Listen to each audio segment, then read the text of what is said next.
Bom, hoje eu não vou me prolongar, tá? Não tô afim de me prolongar.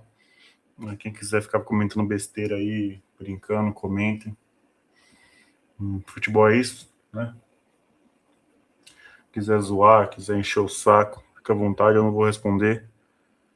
Mas fiquem à vontade aí, tá? Corinthians fez 3 primeiros jogos da Libertadores muito bons, 9 pontos, e classificou por eles. Porque se a gente olhar o segundo turno da fase de grupos, o Corinthians não merecia se classificar, tá? Então, agradeço a Deus, muito a Deus, de que a gente fez 3 primeiros jogos decentes. Porque senão a gente estaria eliminado, tá? Porque o Corinthians faz um futebolzinho patético contra o Santa Fé na volta, faz um futebolzinho patético no primeiro tempo contra o Penharol e hoje faz um jogo patético contra o Platense. Então,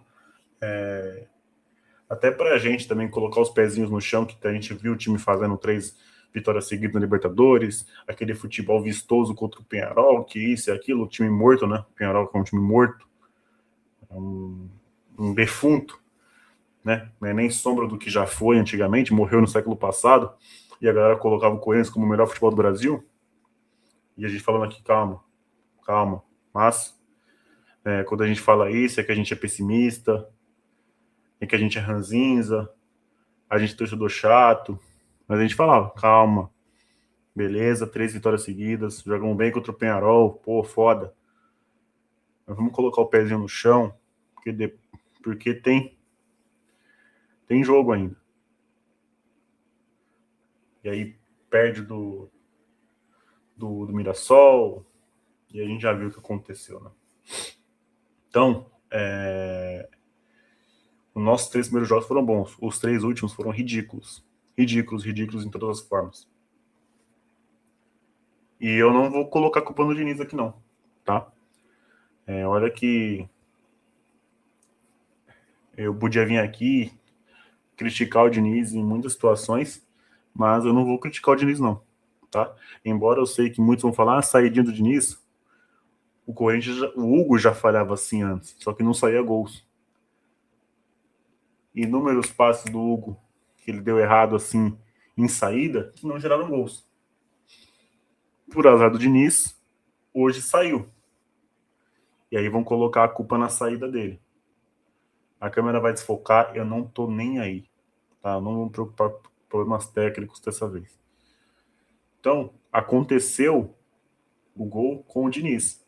Mas o Hugo falha assim várias vezes. E o problema é que quando a gente cobra isso do Hugo, ele fica bravo. Ele fica puto.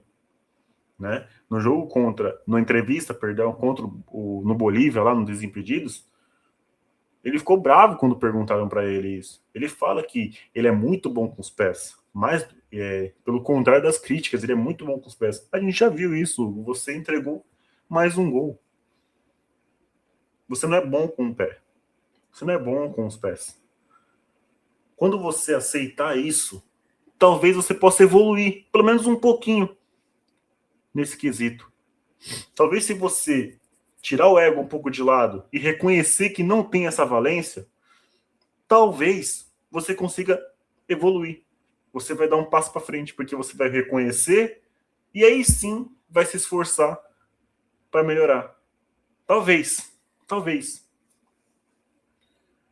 Porque você é um nojo com os pés. E não vem da entrevista pedindo desculpa por torcedor, papinho protocolar. É só para amenizar.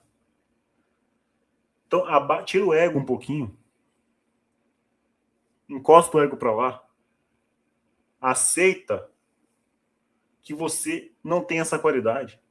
Que você pode ter qualidade em pênalti, embaixo das três estados é muito bom. Fez 2 defesas hoje muito difíceis.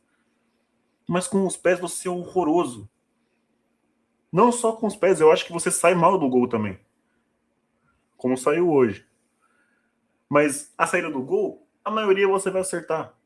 Mas várias vezes, em algumas situações, você vai acabar errando. Beleza. Então a gente descarta um pouco. Mas você é ruim com o pé, você prejudica o time, você já prejudicou o time várias vezes. Em situações assim, você não sabe quebrar uma bola, você não sabe dar uma fatiada. O Cássio era uma merda com os pés, ele também tinha o mesmo ego, não aceitava isso. Mas o Cássio, na reposição de bola, ele acertava o atacante, ele acertava quem estava livre. Nem isso você faz, Hugo. Então você é ruim com os pés em todos os quesitos. Tá? Desde que o Garro fez o pênalti, de maneira imbecil, né? Um jogador que tem medo de contato, aí coloca a mão pro alto e faz o pênalti. Eu contei os passes errados do Garro. O Garro errou 15 passes depois do pênalti cometido. Sabe por quê? Porque o Garro é assim. Se ele erra, ele quer ser o herói depois. Ele fica todo afobadinho. E aqueles bracinhos dele, e corre, e fica todo acelerado, desesperado, aí quer dar passe, aí quer enfiar a bola, aí quer colocar entre linhas, e erra todos. Errou todos os passes. Porque é afobado. Porque fez merda. Aí quer ser o herói. Errou 15 passes. 15 vezes que ele tentou dar passe, ele errou. Depois que ele faz o pênalti. Complicado, né? Complicado. Mas ninguém fala. Ninguém fala isso. Não pode criticar o Garro. Eu esqueci que não pode criticar o Garro porque as garrazetes ficam maluco. Não pode criticar o Garro. Porque quando a gente elogia, ninguém aparece aqui para me encher a porra do saco. Ninguém aparece. Mas se eu critico o Garro, vão no meu Instagram. Você é anti. Você odeia o Garro. Mas quando eu elogio, ninguém fala nada. Tá, eu tô aqui elogiando o Garro há muito tempo. Pô, são 10 assistências desde que ele chegou. Tá jogando bem, tá perto do gol. Tá participando. Tô elogiando o Garro. Mas hoje que eu critiquei aqui, que eu achei ele displicente, que eu achei ele burro no lance do gol e depois errou 15 passes que ele tentou, vamos falar que eu sou anti-Garro. As garretas ficam malucas. Ficam malucas. Mas só fez merda hoje. Não só o Garro. E o Biduzinho com a sua chuteira preta? Que ele viu com a azul no primeiro tempo, aí ele voltou com a chuteirinha preta. A chuteirinha para fazer highlights, né? O craque Matheus Bidu, né? Que eu falo aqui, bom jogador. Mas a torcida coloca lá em cima que ele acredita. E aí depois só faz merda. Jogadorzinho prepotente e arrogante. Que se acha mais do que é. Vem fazendo bons jogos, a gente elogia, mas eu elogio com os pés no chão. A maior parte fica colocando ele no céu. E aí ele acredita que ele é craque. E aí ele quer jogar como um craque. E aí faz uma partida nojenta que a gente fez hoje. Do mesmo lado do Mateuzinho. E o Ranieri jogando com os pés? É bonitão de ver, né? O Ranieri não conseguiu dominar uma bola. E o Alan? Destemperado, descontrolado. E o Yuri Alberto? Eu sei que muito... e o Memphis? Não jogou porra nenhuma no primeiro tempo também, tá? Mas é uma coisa, né? Tá voltando agora. Eu vou falar o quê? Porque se eu falo isso de alguém que machucou, se não for o Memphis, se eu criticar alguém, vão falar que eu tô pegando o pé, acabou de voltar. Então não vou criticar o Memphis também. Acabou de voltar, não é? Porque várias vezes aqui eu já critiquei jogadores que estavam voltando de lesão e errou tudo no jogo, falaram que eu tô pegando no pé, o cara acabou de voltar de lesão, tá sem ritmo. Então não vou criticar o Memphis. Beleza? Não vou criticar então. Mas não jogou porra nenhuma no primeiro tempo também. Mas tava sem ritmo. Fechou? E por sinal, a principal jogada do Corinthians foi dele, né? Olha que loucura. E o Yuri Alberto? Ele saiu do chão hoje já? Ele já conseguiu sair do chão? Primeiro lance do Yuri, ele pega a bola na linha de fundo ali, o cara faz assim nele, ele cai pra trás. Ele se joga. Igual um pedaço de madeira. Você corta e cai. Libertadores, amigão. Libertadores. Você não entendeu isso ainda, né? Apesar que eu acho que você não entende muita coisa, porque o cérebro é o tamanho de uma ervilha, né? Cérebro minúsculo. Eu tinha uma paciência com o Yuri que ele conseguiu diminuir ela para 0. Já começa o jogo, eu não tenho paciência nenhuma com o Yuri mais. Acabou. Volta repetida, não vou ligar para enquadro de câmera se tá embaçado, se não tá. Se comentar que eu não vou responder, eu vou ignorar, mano. Porque eu tô falando aqui, eu não tô ligando para isso agora, velho. Não tô ligando pra isso. Se essa câmera de merda aqui, que eu paguei quase R$500, não tá conseguindo focar na porra do meu rosto, tô de frente aqui, eu não vou me preocupar. Então, cara, o Yuri é um jogador desprezível, um jogador nojento. Eu já defendi muito o Yuri aqui, já apanhei muito porque eu defendi o Yuri aqui. Já apanhei demais. Mas é um jogador desprezível. Um jogador que só cai. Um jogador molenga. Um jogador que não honra porra nenhuma. Um jogador que fica se envergonhando, pedindo desculpa pro jogador adversário. Eu sou corintiano a minha vida inteira. Tá? Nasci corintiano, acho que na barriga da minha mãe eu já era corintiano. Tá? Tá tudo certo. Mas o mais legal é que desde então eu nunca vi vaias pro jogador do Corinthians saindo de campo. Embora eu seja que foi parte da Oeste, que é o torcedor lá mais modinha, o torcedor lá que tem mais graninha, que não vai em todos os jogos, que sai antes, que vai indo pegar o carro faltando 10 minutos para acabar o jogo, que embora sejam eles, mesmo assim eu nunca vi um jogador ser vaiado. O Yuri Alberto conseguiu ir de uma torcida que apoiou ele sempre, sempre, sempre, sempre. Uma torcida que tem uma paciência fora do comum, que ele não vai encontrar isso em lugar nenhum. E ele conseguiu pegar isso, ó. É que eu não tenho um pedaço de papel aqui. Eu não tenho, infelizmente. Mas ele conseguiu pegar tudo isso que eu falei, amassar e jogar no lixo.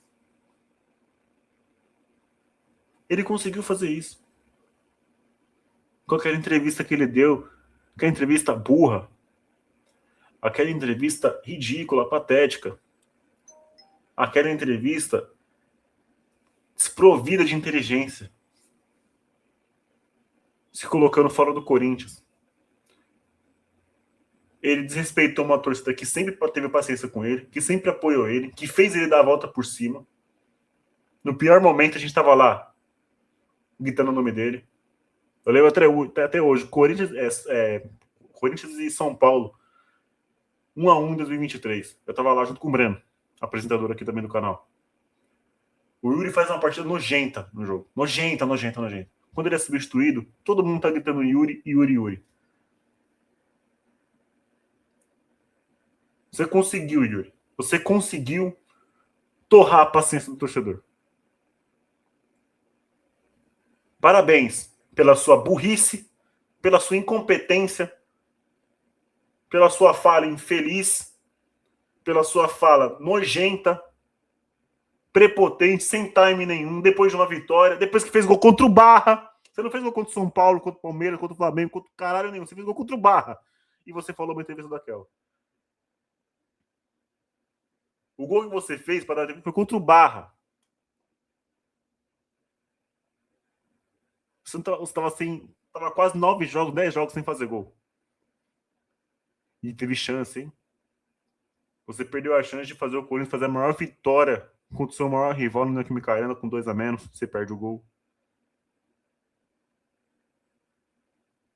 Contra o Penharol, dá pra gente chegar com 14 pontos hoje aqui. Perdeu 2 gols. E entre outros, né? E vai aumentando.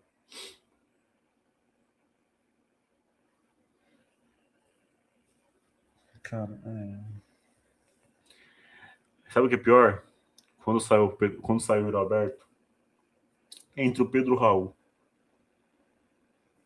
O meu pai, ele foi profissional por um tempo, jogou no Botafogo da Paraíba e jogou no CRB. Né? Mas foi um tempo só. Um pouco tempo. E ele sempre falava que se frustrava quando ele via alguns jogadores aí sendo profissionais. E o Pedro Raul era um deles. E o Yuri Alberto também. Toda vez que o Yuri Alberto perdia gols, que o Pedro Raul fazia cagada, meu pai falava assim, rapaz, como esse cara se tornou profissional? E às vezes eu discutia com meu pai. Falava assim, pai, mas é difícil, né? A gente não sabe na hora o que passa na cabeça. E aí eu comecei a entender. Né? Eu comecei a entender. Depois que meu pai faleceu, todos os ensinamentos ficaram aqui, alocados aqui na cabeça. E aí eu fui pensando, é verdade. Como o Roberto virou um centroavante? Como o Pedro Raul virou um centroavante? Como esses caras viraram profissionais? Você vira o Pedro Raul hoje? Qual que é a função do Pedro Raul? Cabecear. Alto, né? 1,95 m. A principal característica é cabeceio, né? A bola vai na cabeça dele. Acho que é a melhor chance que o Pedro Raul teve na vida dele pelo Corinthians. Ele sobe sozinho e cabeceia no meio do gol.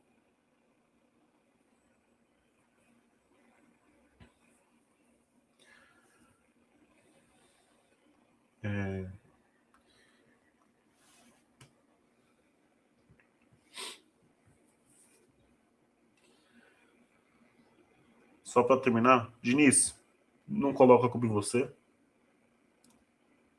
mas tá na hora de olhar.